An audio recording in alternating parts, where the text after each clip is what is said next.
Polavaram project ముంపు బాధితులకు పూర్తి స్థాయిలో న్యాయం జరగాలని రిఫర్ట్మెంట్ అండ్ రీహాబిలిటేషన్ ప్యాకేజీ చెల్లించే తేదీనే కటాఫ్ తేదీగా ప్రకటించాలని రాష్ట్ర కాంగ్రెస్ కమిటీ నేతలు డిమాండ్ చేశారు. మంగళవారం చింతూరులోని కాంగ్రెస్ కార్యాలయంలో ఏర్పాటు చేసిన విలేకరుల సమావేశంలో వారు మాట్లాడారు. R&R ప్యాకేజీ చెల్లించే రోజునే కటాఫ్ తేదీగా నిర్ణయించి ఆ రోజు నాటికి 18 సంవత్సరాల నిండిన ప్రతి ఒక్కరికి ప్యాకేజీ లబ్ధి అందించాలి అని నేతలు స్పష్టం చేశారు. ఇప్పటివరకు 2 సార్లు అవార్డు తేదీలు ప్రకటించారని, కానీ ప్రభుత్వం ఎలాంటి ఆర్థిక సాయం అందించలేదని ఆవేదన వ్యక్తం చేశారు. గత 2 రోజులుగా కాంగ్రెస్ బృందం ముంపు గ్రామాలను సందర్శించి బాధితుల పరిస్థితిని సమీక్షించింది. ప్రజల విన్నపాలను సేకరించి పార్టీ నేత వైఎస్ షర్మిలకు నివేదికగా అందజేయనున్నట్లు తెలిపారు. బాధితుల పక్షాన పోరాటం కొనసాగిస్తూ పూర్తి న్యాయం జరిగే వరకు వెనక్కి తగ్గబోమని వారు అన్నారు.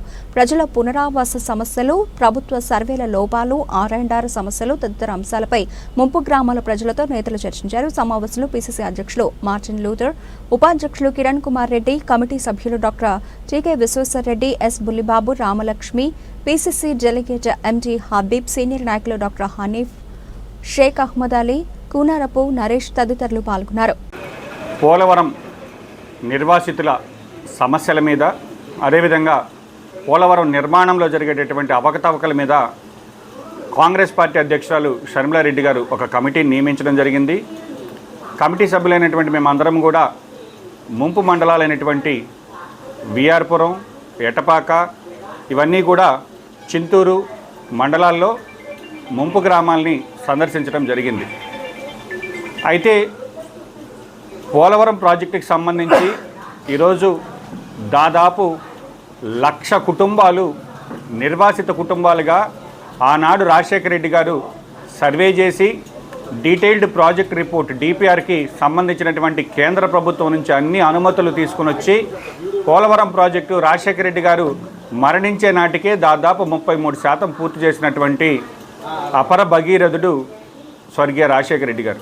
అయితే రాజశేఖర రెడ్డి గారి మరణాంతరం వచ్చినటువంటి ప్రభుత్వాలు విధిలేని పక్షంలో కాంగ్రెస్ ఈ రాష్ట్రాన్ని విడదీసేయాల్సి వచ్చినప్పుడు కూడా విభజన చట్టంలో స్పష్టంగా పోలవరం ప్రాజెక్టుకి సంబంధించినటువంటి 100% వ్యయం అంటే ఖర్చు, R&R కావచ్చు, అదేవిధంగా పవర్ ప్రాజెక్టుకి సంబంధించి కావచ్చు, ప్రాజెక్టు నిర్మాణం కావచ్చు, ఇదంతా కూడా కేంద్ర ప్రభుత్వమే భరించాలి అని స్పష్టంగా విభజన చట్టంలో పెట్టినటువంటి పార్టీ కాంగ్రెస్ పార్టీ. అయితే విభజన అనంతరం వచ్చినటువంటి ఇటు తెలుగుదేశం ప్రభుత్వం అవచ్చు, తర్వాత వచ్చినటువంటి జగన్మోహన్ రెడ్డి గారి ప్రభుత్వం వచ్చు, పోలవరం ప్రాజెక్టు పట్ల వాళ్ళు ఎటువంటి చిత్తశుద్ధి కనబరచకపోవడం, నిర్వాసితుల్ని గాలికి వదిలేయడం. 2017లో సర్వే చేసి 17 సర్వే చేసే రోజుకి 18 సంవత్సరాలు నిండినటువంటి వాళ్ళ పిల్లల్ని మాత్రమే పరిగణలోకి తీసుకున్నారు. ఈరోజు దాదాపు 6-7 సంవత్సరాలు అవుతున్నా కూడా ఇప్పటికి పరిహారం అందలేదు. ఇప్పుడు పరిహారం ఇచ్చేటప్పుడు కూడా ఆనాడు చేసినటువంటి సర్వే ప్రకారం ఇస్తున్నారు. ఈరోజు నిర్వాసితులు అడుగుతున్నారు, మాకు 2 మగపిల్లలు ఉన్నారు, వాళ్ళకి 16 ఏళ్ళప్పుడు సర్వే చేశారు, ఈరోజు వాళ్ళకి 24 సంవత్సరాలు వచ్చి పెళ్ళిళ్ళి వాళ్ళ కుటుంబాలు ఉన్నాయి, ఈరోజు మమ్మల్ని గ్రామాల నుంచి తరలిపోమ్మంటే అక్కడ మాకు ఇల్లు ఇవ్వట్లేదు, కనీసం R&R ప్యాకేజ్ ఇవ్వట్లేదు, ఒక కుటుంబం కాస్త 2-3 కుటుంబాలు అయితే ఈరోజు మా పిల్లలు రోడ్డున పడేటటువంటి పరిస్థితి అంటున్నారు. మేము అడుగుతున్నాం స్పష్టంగా, పోలవరం ప్రాజెక్టుకి సంబంధించి రాజశేఖర రెడ్డి గారు మరణించే రోజుకి అది దాని యొక్క వ్యయం మొత్తం ఖర్చు 10,500 కోట్లు అయితే దాన్నేమో రివైజ్డ్ కాస్ట్ అంటూ దాదాపు 55,000 కోట్లకు తీసుకొచ్చారు. కానీ నిర్వాసితులకు ఇచ్చేటటువంటి దానిలో పరిహారం కనీసం వాళ్ళకి ఉదారంగా ఇవ్వాలని కానీ, లేదా మనం ప్యాకేజీ వాళ్ళకి చేతిలో పెట్టే రోజుకి ఎన్ని కుటుంబాలు ఉన్నాయో అవి సర్వే చేసి ఇవ్వాలని కానీ అటువంటి ఆలోచన చేయట్లేదు. కాబట్టి కాంగ్రెస్ పార్టీ నిర్వాసితుల సమస్యలు ముఖ్యంగా ఈరోజు మీరు R&R ప్యాకేజ్ ఇచ్చే నాటికి ఇప్పుడు సర్వే చేసి 18 ఏళ్ళు నిండినటువంటి ప్రతి ఒక్కరికి కూడా ఈ యొక్క R&R ప్యాకేజ్ ఇవ్వాలి.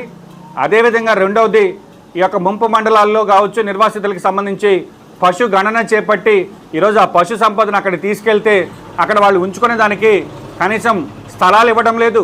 అదేవిధంగా ఆ పశువులకు సంబంధించి మేత మేసేదానికి మేత పొరంబోకలు కానీ అక్కడ ఎటువంటి ఏర్పాట్లు చేయడం లేదు.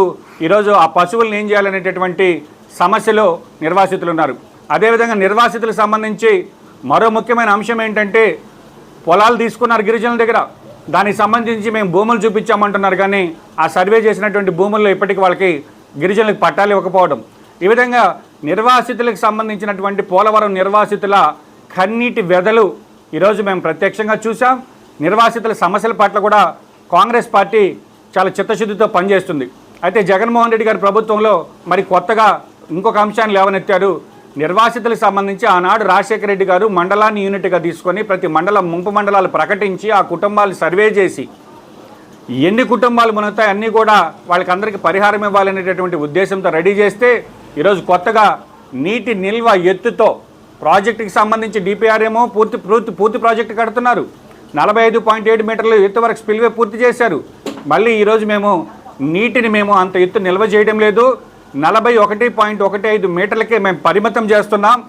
దాని ప్రకారంగానే మేము పరిహారం ఇస్తామని ఈరోజు నిర్మలా సీతారామన్ గారు బడ్జెట్లో పెడితే దానికి తగ్గట్టుగానే పోలవరం ప్రాజెక్టు అథారిటీ వాళ్ళు ఇచ్చినటువంటి యాన్యువల్ రిపోర్ట్లో కూడా up to earth level of 41.15 మీటర్స్కి ఒక నివేదిక, దాని తర్వాత ఒక నివేదిక, అంటే దీని ప్రకారం మొత్తం 106,000 కుటుంబాలని వాళ్ళు సర్వే చేస్తే 41.15 మీటర్ల వరకే మేము నీటిని నిల్వ ఉంచుతున్నాం. దాని ప్రకారంగా అయితే 20,000 కుటుంబాలకు మాత్రమే పరిహారం ఇస్తే సరిపోతుందని మిగతా 80,000 కుటుంబాలని ఈరోజు వాళ్ళకి పరిహారం ఎగ్గొట్టే దానికోసం ఈరోజు కూటమి ప్రభుత్వం కుట్రలు చేస్తుంది. కాబట్టి కాంగ్రెస్ పార్టీ డిమాండ్ చేస్తుంది 41.15 మీటర్లకే మీరు పోలవరం ప్రాజెక్టులో నీటిని నిలిపితే పవర్ ప్రాజెక్టు వృధాగా పోతుంది. కుడి కాలువకి ఎడమ కాలువకి గ్రావిటీ ద్వారా నీళ్లు వెళ్ళవు. బహుళార్థ సాధక ప్రాజెక్టు కాస్త బ్యారేజ్గా మారే ప్రమాదం ఉన్నా కూడా ఈరోజు బడ్జెట్లో అఫీషియల్ డాక్యుమెంట్లో పెడితే ఈరోజు కాదు, పూర్తి నీటి నిల్వ సామర్థ్యానికి పరిహారం ఇవ్వాలని అడగాల్సినటువంటి ప్రజాప్రతినిధులు మాట్లాడకపోవడం నిజంగా కూడా సిగ్గుచెట్టు. కాబట్టి రాజశేఖర రెడ్డి గారి కలల ప్రాజెక్టు పోలవరం ప్రాజెక్టు ఏదైతే ఉందో దాని మీద కాంగ్రెస్ పార్టీ అధ్యక్షురాలు రాజశేఖర రెడ్డి గారి ముద్దుబిడ్డ ఈరోజు దృష్టి సారించింది. ఖచ్చితంగా పోలవరం ప్రాజెక్టుకి సంబంధించినటువంటి ఆనాడు అనుమతులు ఏవైతే ఉన్నాయో దాని ప్రకారంగానే ప్రాజెక్టు నిర్మాణం చేయాలి, దాని ప్రకారంగానే నీటి నిల్వ చేయాలి, దాని ప్రకారంగానే మనం ఇటు విశాఖపట్నం కావచ్చు, ఇటు కుడి కాలువలో కృష్ణా డెల్టాకు కానీ పెన్నా డెల్టా స్థిరీకరణకు కావచ్చు 80 టీఎంసీల నీటిని తరలించాలి. కాబట్టి ఈరోజు మీరు నీటి నిల్వ సామర్థ్యం ఎత్తు తగ్గించి దాన్ని మరో లిఫ్ట్ ఇరిగేషన్ చేసి చంద్రబాబు నాయుడు గారు ఒక మాట చెప్తున్నారు, స్పష్టంగా ఇది గేమ్ చేంజరు. బనకచెర్ల నుంచి మేము నదుల అనుసంధానం చేస్తాం పోలవరం బనకచెర్ల అని చెప్తున్నారు. మేము సూటిగా ప్రశ్నిస్తున్నాం, నీటి నిల్వ సామర్థ్యం తగ్గించి 80 టీఎంసీల కెపాసిటీని కోల్పోతే లిఫ్ట్ ఇరిగేషన్ ద్వారా మరో కార్పొరేషన్ మీరు ఏర్పాటు చేసి 86,000 కోట్ల రూపాయలు మీరు రుణాలు తీసుకొచ్చి దానికి సిద్ధపడుతున్నారంటే ఇది రాష్ట్ర రైతాంగానికి ఉరితాడు వేయడం కాదని అడుగుతున్నాం. కాబట్టి పోలవరం ప్రాజెక్టు యొక్క కెపాసిటీ, నీటి నిల్వ కెపాసిటీని తగ్గించకుండా పూర్తి సామర్థ్యంతో ప్రాజెక్టును నింపాలి. అదేవిధంగా నిర్వాసితులందరికీ కూడా నీటి నిల్వ ఎత్తుతో పరిహారం లేకుండా ప్రతి ఒక్క కుటుంబానికి పరిహారం ఇవ్వాలి. ఈరోజు మీరు ఏదైతే R&R ప్యాకేజ్ ఈరోజు ఇవ్వబోతున్నారో ఈ రోజుకి ఆ కుటుంబంలో 18 సంవత్సరాలు నిండినటువంటి ప్రతి బిడ్డకి కూడా ప్యాకేజ్ ఇవ్వాలని కాంగ్రెస్ పార్టీ డిమాండ్